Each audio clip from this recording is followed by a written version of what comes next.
مرزا نے پورا زور لگایا یہ ثابت کرنے کے لیے کہ قادیانی یہود و نصارہ سے بہتر ہے۔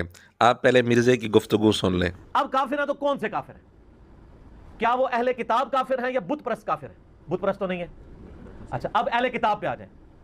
اہل کتاب جو آپ کے نبی کو جھوٹا مانتے ہیں، نعوذ باللہ، اور جو ان کی کتابیں جو تورات اور انجیل ہیں ان کو ٹیمپرڈ فارم میں مانتے ہیں، ان کا سٹیٹس یہ ہے، ان کی عورتوں کے ساتھ نکاح، ان کا ذبیحہ بھی حلال ہے۔ اب ذرا قادیانیوں کی طرف آ جائیں۔ قادیانی آپ کے نبی کو جھوٹا نہیں مانتے، وہ ان کو نبی مانتے ہیں، اس کے بعد انہوں نے ایک ڈھکوسلے پہ مبنی جھوٹی نبوت کلیم کر لی ہے۔ یہ ایک چیز ان کو یہود و نصارہ سے بہتر کر دیتی ہے۔ قادیانی قرآن کو مانتے ہیں۔ اب رہا عمل کرنے کی بات، تو وہ بریلوی دیوبندی اہل حدیث شیعہ ماشاءاللہ جس طرح کا عمل اس کے اوپر کر رہے ہیں وہ بھی آپ کو پتہ ہے۔ نٹی گریٹیز میں جائیں تو ان میں بھی کہیں کہیں خرابی موجود ہے، جبکہ یہود و نصارہ قرآن کو سرے سے اللہ کی کتاب ہی نہیں مانتے۔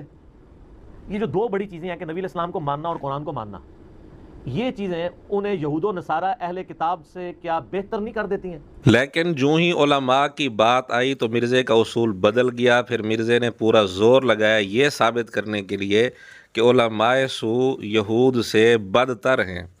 قرآن پر ایمان بھی رکھتے ہیں، ان کو آپ آیت یا حدیث پیش کریں، آپ کے اوپر گستاخی کے فتوے لگا دیتے ہیں، چڑ جاتے ہیں۔ یہ کیس جو ہے نا عیسیٰ ابن مریم کے انکار سے بڑی چیز ہے، کیونکہ یہودیوں نے تو انہیں سرے سے پیغمبر ہی نہیں تھا مانا ہوا۔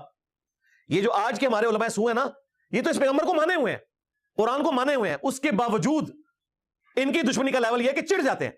یہودیوں کا چڑنا تو سمجھ میں آتا ہے کہ انہوں نے تو عیسیٰ ابن مریم کا انکار کر دیا نا، جان ہی چھڑوا لی اور کہا کہ یہ بندہ ہی وہ نہیں ہے۔ ادھر کہہ رہے ہیں اس بندے کے لیے جان بھی قربان ہے، لیکن اس کی بات نہیں قبول کرنی۔ میرے خیال ہے کہ اس امت کے علماء سو کا جو سٹیٹس ہے نا گمراہی کا، وہ ان علماء یہود سے بڑھ کر ہے کہ جنہوں نے عیسیٰ ابن مریم کا انکار کیا، کیونکہ انہوں نے تو پیغمبر ماننے سے انکار کر دیا نا، یہاں مان کر بھی تعلیمات ماننے سے انکار کر دیا۔ اگر وہ کفر ہے تو یہ منافقت ہے، اور منافقت کفر سے بڑھ کر ہے۔ قرآن کا فتویٰ ہے کہ منافقین سب سے نچلے درجے میں ہوں گے۔ اب مرزے کے شاگرد صرف یہ بتا دیں کہ ان دو اصولوں میں سے کون سا اصول صحیح ہے اور کون سا غلط ہے۔